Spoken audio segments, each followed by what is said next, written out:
My name's Matt, one of the pastors here, and I love being with you all. I know you're here for the Bluey. I know that's why you showed up today.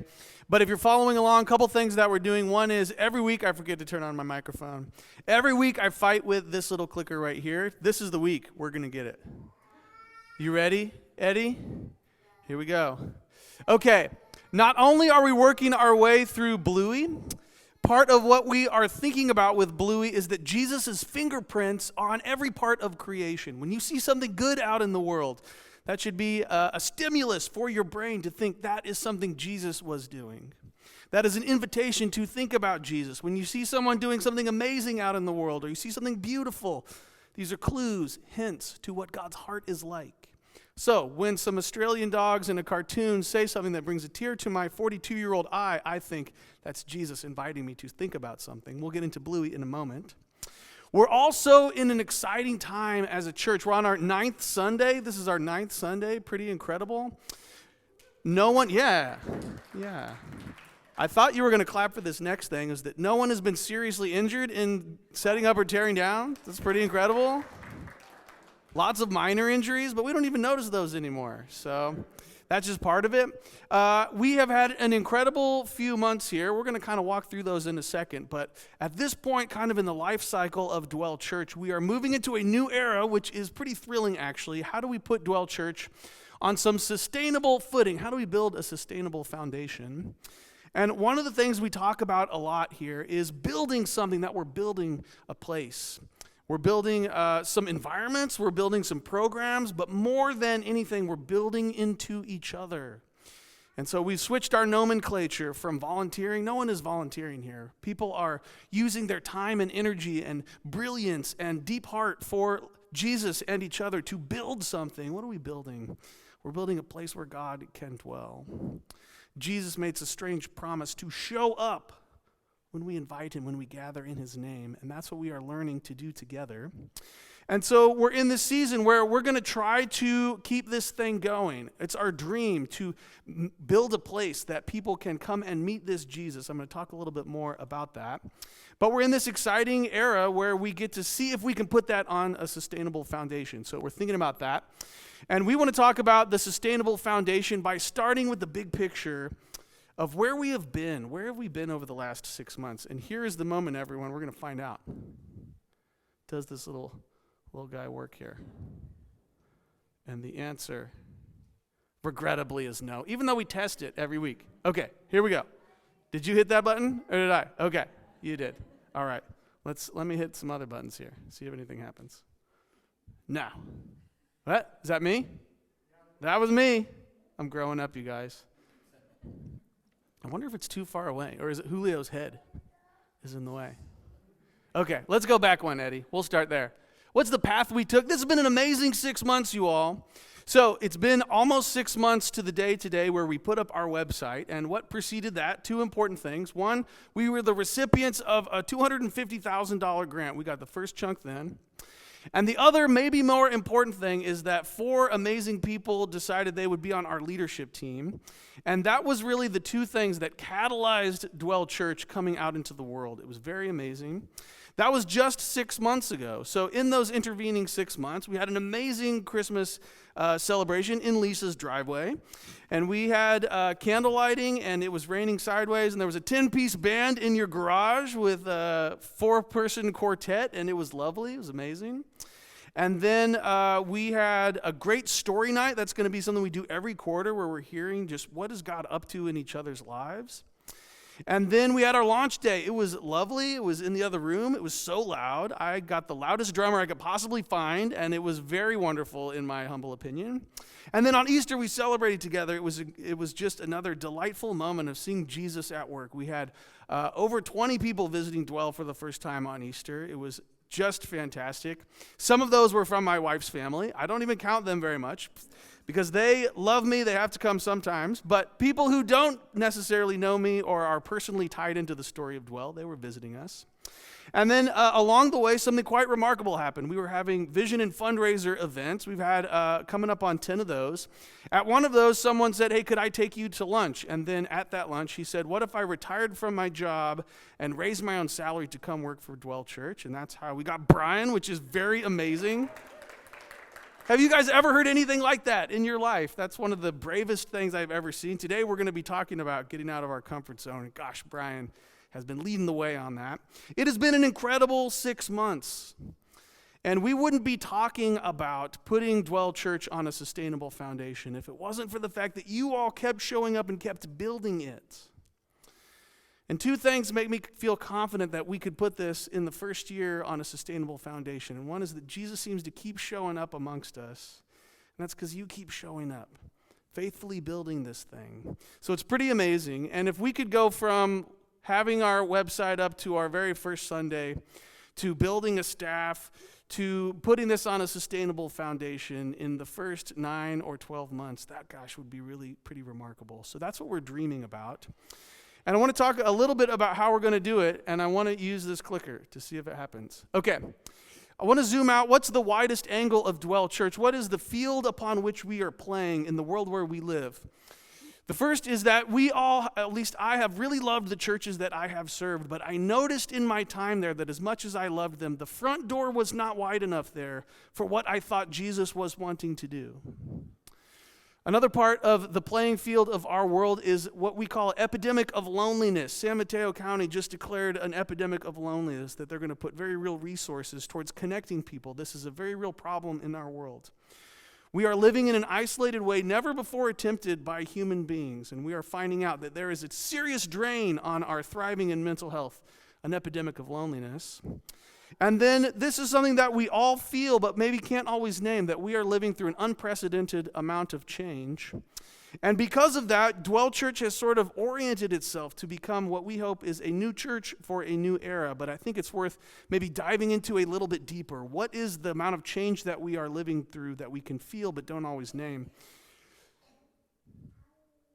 I was reading something from a quantitative futurist named Amy Webb.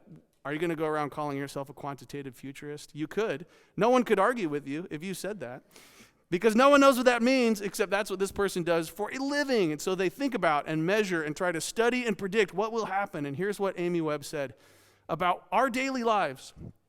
50 years from now, people are going to look back at everybody alive today as the group of people who lived through the Great Transition. We are collectively known as Generation T, Generation Transition. I don't know how long this is going to last, but in a way, this is mind-bending and exciting. It also means that everyone alive today is going to go through an unprecedented amount of change. And this, as much as any other thing, has given birth to Dwell Church, that we want to be somehow the church of the future. That we don't know exactly what that looks like. There are a lot of unanswered questions, but we are asking Jesus, will you help us live in to a new church for a new era? And we don't know exactly what that looks like, but we're pretty sure we have a few good guesses. And those really animate, they shape everything that we do.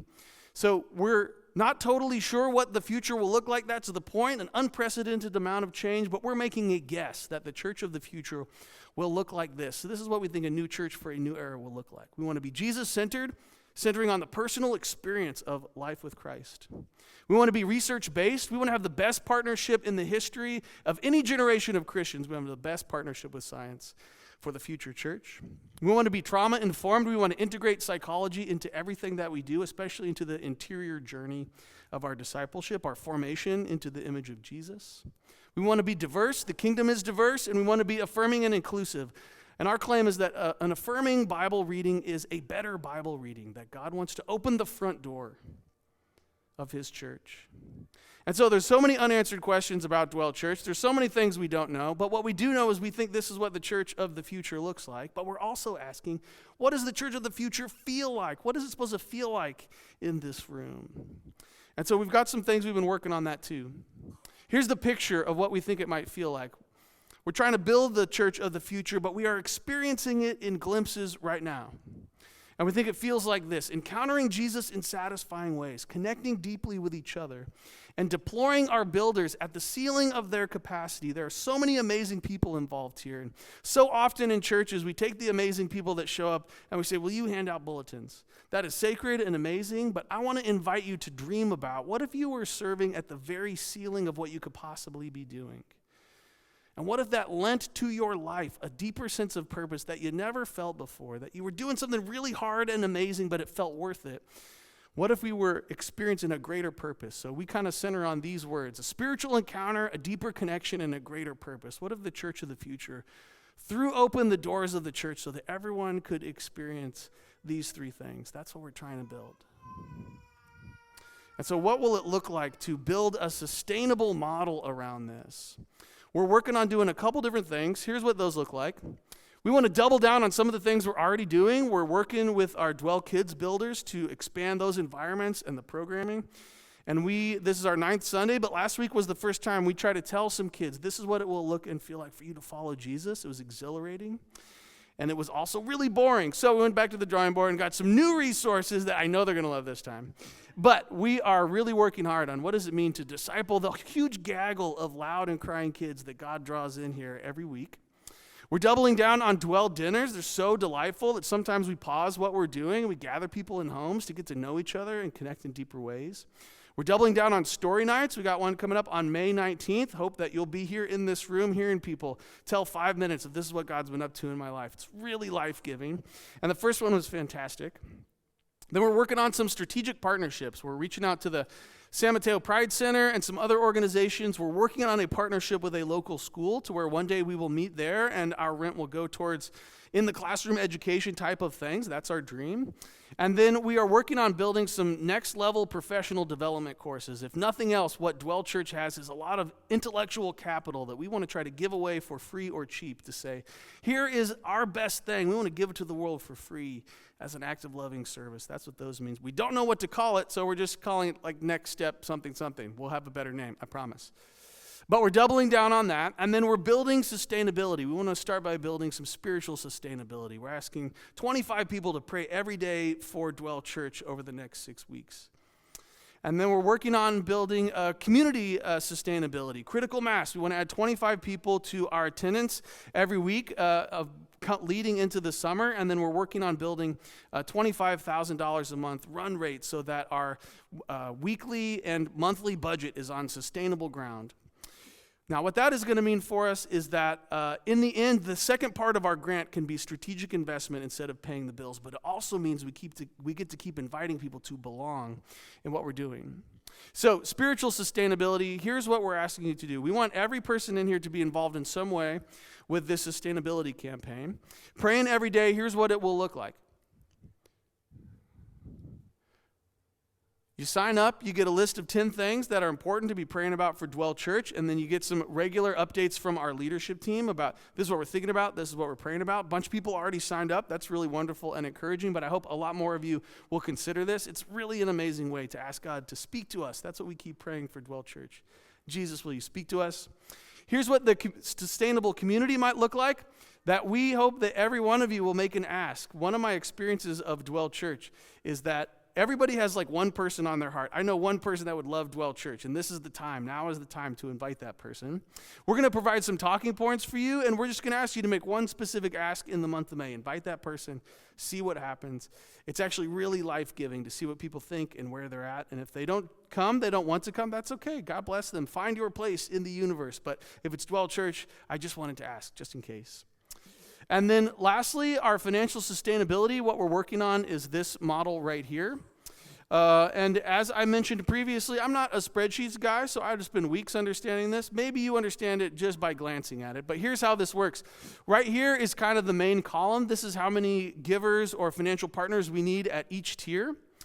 And then what I love about this is this depicts a community of people where everybody can do something, that anybody who can give $50 a month and on up is really going to be a financial builder for Dwell Church. And what is really encouraging about this is we already have 20 regular financial partners. So we're already halfway there, and we're praying about, God, would you call people to help us build this place right here?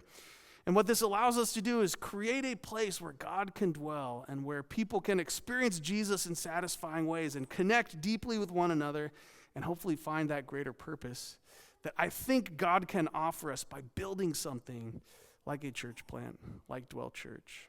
So that's what we're inviting you all to. And as I said, I have an 816 number. So when I call you this week, just answer the 816 number. I would love to know what you think about this. I'd love to know where you're discerning on your path of building Dwell Church. That's what we're doing in this season of sustainability. Now, I asked a mentor, hey, how do I talk about this sustainable movement we're trying to make here? And he said, it's easy, just talk about your kids. And that made so much sense to me because we're trying to build the church of the future. That's like a in the future thing. It's a little fuzzy. But just like Frankie, I can see, hey, now, someday you will grow up and go to college, but right now I can already see you're an amazing person. Now, sometimes it's confusing because I'm like, do you need a sandwich or am I a bad parent? I can't tell what exactly is the problem here. But every once in a while, I get a glimpse that he is turning into an amazing guy. And every once in a while, we get a glimpse of what the church of the future might look and feel like. And a couple of weeks back, we took 5 minutes to grieve together. The instructions were bring something personal, maybe even an artifact, and sit here, and we learned about the God who promised to be with us in our deepest and darkest parts of our lives. And then we sat here together. I cried about my thing here in the front row, and as I listened, I heard that you all were too. We were really embracing the moment that God meets us in those dark moments, and that we could experience that together in each other's presence. And maybe that is a glimpse of what it looks like to live into a psychologically informed new church for a new era. It was this moment of like, gosh, that was so meaningful to me. If it could be more of that, this will feel pretty amazing. And that is what we are trying to build here. So thank you for listening to this. And I want to invite each of you to maybe be praying about, are there one or more of these 3 things that you could do to build Dwell Church? Is it building a sustainable spirituality here by praying for it, or sustainable community by inviting one person, or building a sustainable financial model around it here in our very first year? Pretty amazing to be beholding this. And in the end, we're praying that in the fall we could be expanding, doubling down on some of these ministries, maybe even hiring more staff. So that's our hope. And I'd love to pray for you as we move on and watch some Bluey. Jesus, thank you that you called us to this.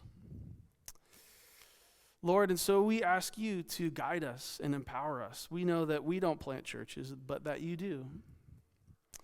God, and we have trusted you, and you've been so faithful thus far in the journey. Lord, so would you be with us as we try to put this on sustainable footing? God, and would you invite people to belong in deep and meaningful ways here? A place where you might speak to them.